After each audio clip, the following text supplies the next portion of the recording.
you have questions, ask those questions, but just listen first. And then, you know, if you've got something you want to ask, certainly let her know. Okay. All right. You're on, Miss Ayla. My name is Ayla. I am from Derry, so I'm from the area. I haven't been to the any group homes or like if we're with Adelphi or anything. I went to the alternative education up here, but I was there for 5 years. And oh Yeah, I feel like we can get the microphone for you.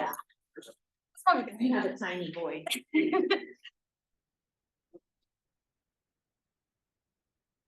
All right. Okay.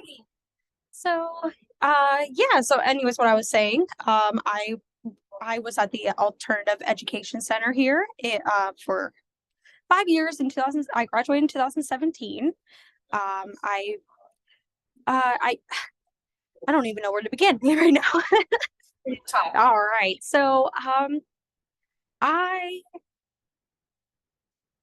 before coming here, I had a lot of mental health issues. The one thing that was a big struggle for me was having schizoaffective disorder, which is basically bipolar and psychosis that had a baby, basically. It's a mixture of both type of symptoms and disorder. And growing up with that and playing guinea pig really made me unstable and made me very vulnerable and very self-destructive. I used to self-harm and use drugs and hang out with older people that I shouldn't have been hanging out with, and just getting in really dangerous situations because I didn't care. I didn't care if I died. I didn't care if I got kidnapped. That was my coping mechanism, is to not care. And I kind of brought that with my academics, and I ended up missing 64 days at Derry. I missed 64 days of school my 7th grade year and failed. That was a really big punch in the gut for me.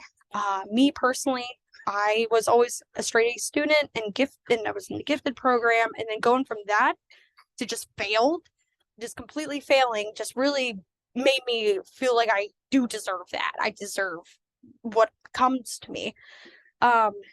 So I first went to Adelphi Tito, which is right beside the brewery in town here, and it was for mental health. It's a more focus on therapies. They also had a summer school program where it was just all therapy. Like, it was basically school, but just therapy. And unfortunately, they closed down the year I went. So they were closing down for middle school and high school. They were only accepting elementary. So I didn't want to come here because I was like, oh, I don't want to go to this school. Like, people are gonna talk about me, and they're gonna think, people are gonna think I'm just bad kid or whatever. When in reality, I just needed some extra assistance. I just needed help. And so I went back to public school, and I realized, like, this is too much. This is just, I'm going to go right back to failing, and I'm probably going to drop out and just get back into that bad crowd again because they were, in my school. So I decided, you know what, I'm going to try out the Alternative Education Center, since that was basically the only place I could go other than, they did want to send me, to some type of group. I'm not sure exactly where they wanted to send me at, but my mom said no, like, let's try alternative education first before we send her to a home or anywhere like that. So I came here, what was it, like 2012, 2011 I came to here.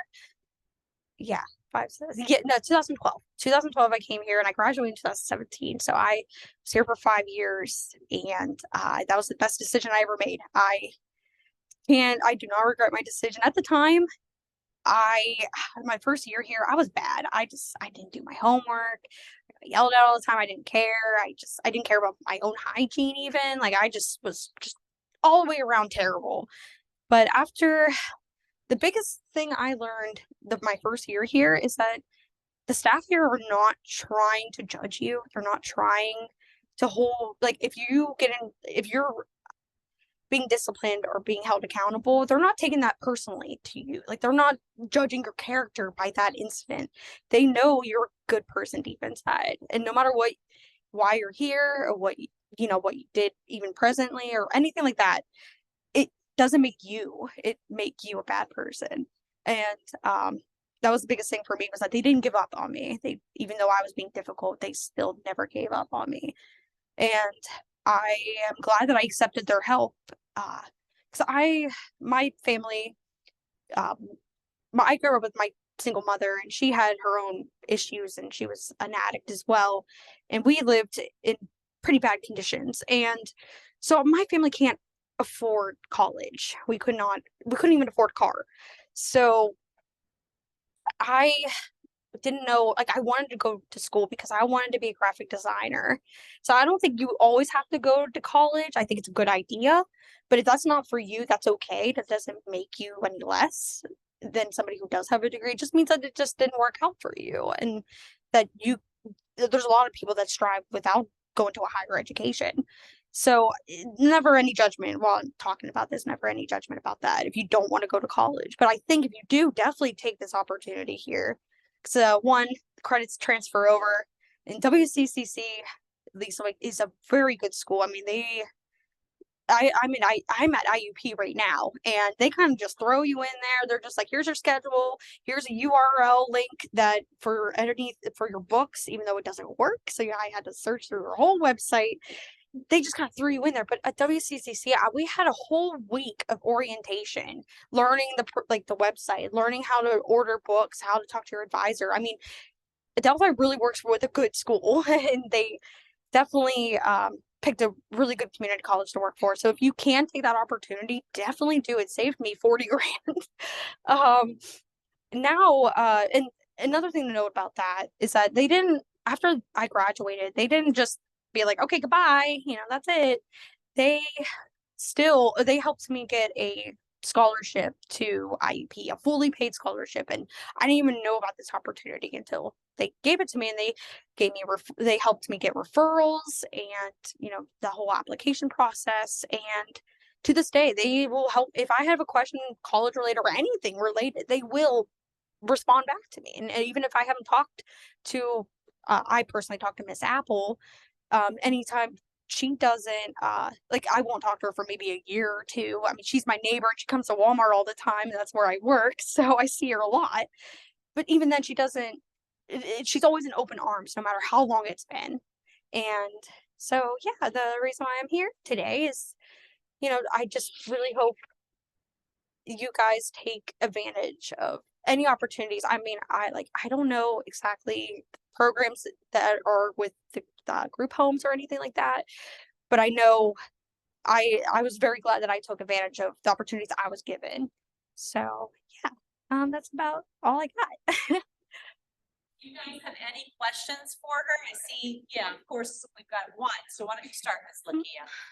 Okay, what would you say about the staff? What would you say? Can you go back to that part? Oh yeah, yeah. So at first, like, the staff here actually do care. At least, like, from my experience, most of them care, and most of them don't think of you as a bad kid or a bad person because, like, let's say you're having a bad day and you're cussing them out, and they, you know, write you up and everything else, take privileges, whatever it is.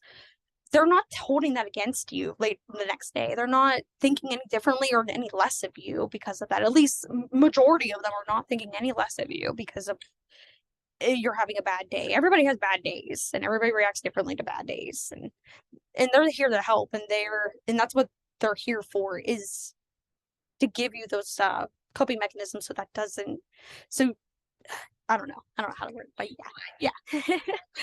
You know, you are an alternative ed student, so you can't really necessarily relate to the residential end of it. But your experience at the alternative ed was, you know, you didn't really want to be there either, from what I'm gathering from this morning and Yeah. everything else I've heard. But kind of, I guess, maybe what changed your mindset to realizing that this isn't such a bad place, and if I allow that, you know, them to help me, it could turn out in a positive way. I think, like, the comparison to how they treated me compared to, like, other schools, and other programs I've been to, they kind of, like, anytime I would have a problem or had an outburst or anything like that, they were like, okay, you're going to the mental hospital, have fun. Like, that's it. They just send me away, and that was that. And outside out of mind. And they always wanted to ship me to different places, and they didn't want to deal with me, but it felt like it felt like the staff actually wanted me to succeed. It felt like they didn't want to see me go downhill, and yeah. No, that's great. So go ahead. Yeah. Denia, do you have a question? Go ahead. So what changed your mind from like doing all that bad stuff? What clicked and said I can get myself? Me personally, I don't think I told this in the other group, but since you asked, I was really into painkillers, and I used to get it from an older boy, and he ended up raping me and drugging me and raping me. And after that, it was a big wake up call that I need to change. But that, for me, that was rock bottom for me. And unfortunately, that's a case for a lot of people. And I think, you can prepare for rock bottom as much as you can, but like, I think for me, that was like what helped me change. And then it happened a little bit before I went to Adelphi. So I think for me, the mindset that changed is that I deserve the help. Like I'm not weak for getting help. I deserve, no matter what people have said to me in my past and in family or not, I know that I deserve, the best, because I deserve help. I deserve to not be judged, and I deserve to not be given up on. And I think this is a good first step. Yeah. You had a question? Yeah, I wanted to ask, how is your mental health? How is you improving it? Like currently? Yeah. Good. Actually, I got on the right medications finally. I wasn't properly diagnosed until I was 16, because the disorder I have is more or less happens between 16 and 25. So it was like unusual for me as an 11-year-old going through that. So until I was 16, I got on the right medications. And also, even medications aren't perfect. I mean, I still have my bad days. Like for me personally, it's a lot of panic attacks, being overwhelmed, because my biggest thing now is voices. And I hear voices a lot, especially when I'm overwhelmed or anxious and stuff. And I still struggle with that, even with medication. So what I found that helped me was grounding myself. So the biggest thing is not disconnecting from reality. And I guess it could work for whatever, even panic attacks. I've used this. What I'll do is grab whatever's near me and be like, okay, this is a floor. This floor is black. This floor is in an auditorium. This floor is in Latrobe, Pennsylvania. Like, just get super specific. It's almost like counting 1 through 10 when you're angry. It keeps your mind off of it, and also you're feeling it, you're touching it, and as you're like describing it, you're touching it as well. So kind of physically and mentally keeping you, keeping you grounded. So I think that can help even with panic. I use it for panic attacks, not just for psychosis episodes. But yeah, my mental health actually is a lot better. I've been clean from self-harm for 9 years, and I haven't touched the painkiller for 10 years now. So it was really rough. I'm not gonna lie, it was very rough. But and I mean, I'm still addicted to smoking nicotine, so I can't help that. But I mean, I quit smoking cigarettes at least. Last time I was here, I had to walk all the way out here to smoke a cigarette. But no, it's definitely hard having an addictive personality, But overcoming the first week or two was that's the worst part. And I think after that, it just went uphill from there. And it was like, I realized like I felt better. My mental health was better. So it just helped me keep going because I could see the improvement happening. And also I wasn't around those people that used me. And, and I mean, it's not normal for a 22-year-old to hang out with a 14-year-old. I'm sorry, but Think was like the hardest part out of your whole journey? Dealing with personal home stuff. So like being here gave me structure. It helped me feel a little bit more stable. But my mom, on the other hand, she's bipolar with ADHD and OCD. So she's very manic and very particular and very hyper. And that's like almost the complete opposite of me. I try not to be, I can be talkative, but I'm not hyper like her. And she gets, she's very, one day this is let's say one day she wants me to sweep in a particular way, then the next day it's completely different, or like she'll rearrange things and she expects me to know. It was just basically unstable, and also like she had her priorities wrong. We didn't have running water for majority of my high school years, and neither heat. We lived in a single wide trailer that I had to sleep with a bucket sometimes. So it was rough going from like acting like, oh, everything's fine and normal here, and then going back home to like being in an unstable environment. But I think the biggest thing that helped me get through that rough time was having a plan. So my plan was to leave my mom's house and move in.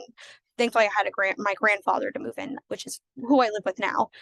And but if you don't have that, you can at least plan to leave. If you're like, for me, it was what helped me get over that hardest time was just planning my future, and like that could be.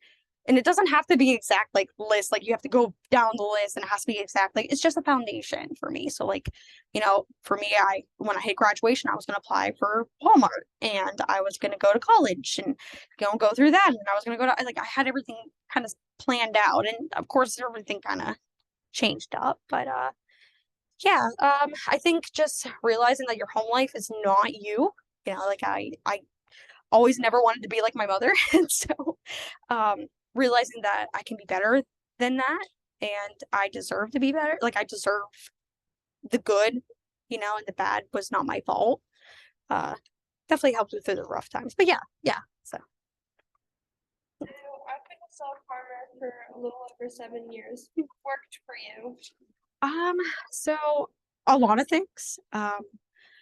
For me, there was a couple, like the biggest thing was commitment. I made a commitment to my best friend who unfortunately passed away last year. And but before that, I promised him I would never hurt myself, and I cared about him being disappointed in me. He was never going to judge me if I did end up harming myself again.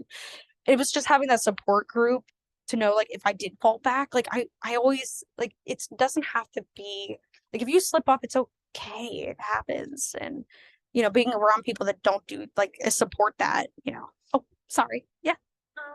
I also self-harm. So what happens if you what do you do when you get the urge to do it? Do you just So when I get the urges, I have my hair tie. I don't snap the hair tie because that can cause marks, and that kind of I don't know, it kind of gives me that satisfaction like it did before, seeing the marks on my skin. So, because I was a carver, so I like to see the scars and I like to write words in me. It was, so for me, if I'm having those pain urges, just rubbing something Velcro or something a little bit rougher on the skin, nothing to actually brace yourself, just something, a different type of stimulation. And also keeping my mind busy. So me personally, I like to keep busy. So I, work, take care of my grandfather and everything else, and go to school. And it helps me kind of keep my mind off of those urges. And I mean, to this day, I still get urges, and especially bad. Like when my father passed away 5 years, I was pretty close.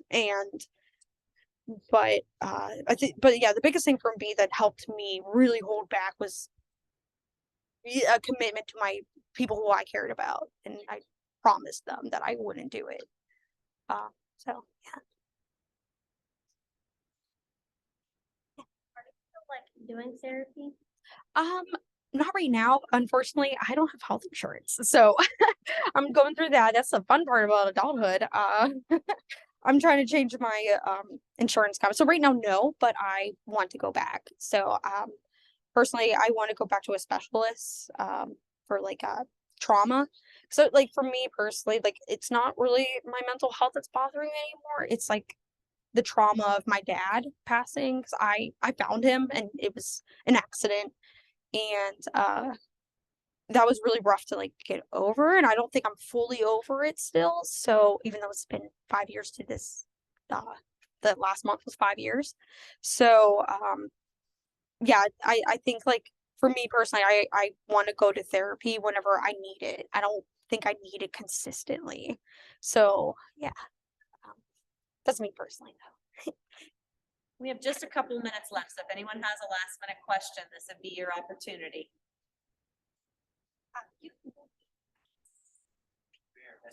Go ahead, Missy. Ever like really sad and you felt alone, and if so, what'd you do to kind of help? I have two cats, so that's what I use. I have a 17-year-old kitty I've had since I was 8, and my little baby boy, Ashes, he's 7. So for me, my animals, I'm an only child, so most of my life I've always been alone. So me personally, I like being alone, but I have felt loneliness, and whenever I'm lonely, definitely having pets or any like having my animals around me definitely helped because uh and friends obviously too, but I think pets are the best. It doesn't matter if it's a cat, dog, or anything. I think any type of pet, if you're an animal lover, that will help your loneliness 100%. Because my cats are up my butt like kids. So Do you have a question in the front? Did you have another one or no? Yeah, okay. let's say You said you went to community college, and I don't know that we mentioned that you did take advantage of Promise. yes, yeah, I did take advantage. Whenever, that opportunity came about. So know that it does work. She's a product of, the success. And it helped so much. Like, it helped. Like, I don't have any financial worries, and it's not like you have to have. Oh, yeah, So you said you got a scholarship after the yes. first scholarship? Yes, so like the Delphi Promise is its own thing. It's like they pay for it. They basically get the bills. So they get your bill and they pay for it. Like one time I accidentally got a bill and I was like, oh my gosh, what is this? But it wasn't for me. So it's not technically a scholarship. It's more like a grant, I guess you could say. So the scholarship I got afterwards, that was just them helping me at that extra step. Like they didn't have to. They found there was Coca-Cola had a scholarship program for like people in PA who went to community college and graduated and wanted to get their bachelor's. And so they would pay for all tuition, no housing, no books. I still have to pay for my books. I live off campus, so I don't have to worry about that. But I mean that's 400 like 300 to 400 bucks every semester compared to 10 grand. That's definitely a lot better. But yeah, like I mean they helped me afterwards. Like I told them like, hey, I want to go past this. I want to get my bachelor's. And so they Miss Apple, and I don't know who else she talked to, probably helped to get around, and they gave me a bunch of referrals from my professors and staff here and advisors, and they really helped me like get qualified for that. Yeah. Yeah.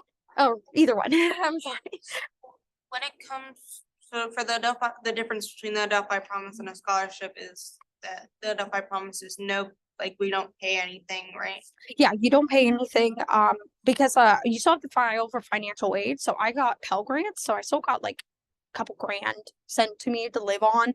But yeah, they just pay for your bill basically. That's including like books as well. So like a FAFSA. Yeah, it's like fast. Yeah, you still have to file your FAFSA. It's just they pay for your bill. So you don't get the bill.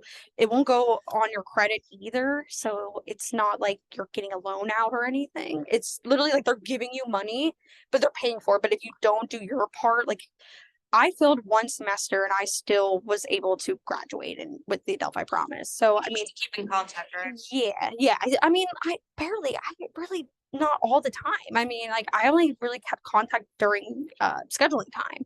And yeah, I mean, you don't have to like they're not up your butt either. I mean, like like I said, I failed my first semester and I messaged them like telling all myself and they're like, it's okay. Like one time is okay. Like just do a little bit better next time. I mean, like they don't expect you to have a perfect GPA either. Like it's pretty reasonable, like reason. And like I said, the school is amazing too. So I loved all my professors there. Yeah. So this is kind of off topic of You're- the Adelphi Promise, Mhm. but like I keep seeing your stuffed animals, and I wonder, do they help you? Yes. Yeah. I keep seeing them, and I love stuffed animals, and like I also have a bunch of pins as well of like little Sanria, Chacks, and I also have some like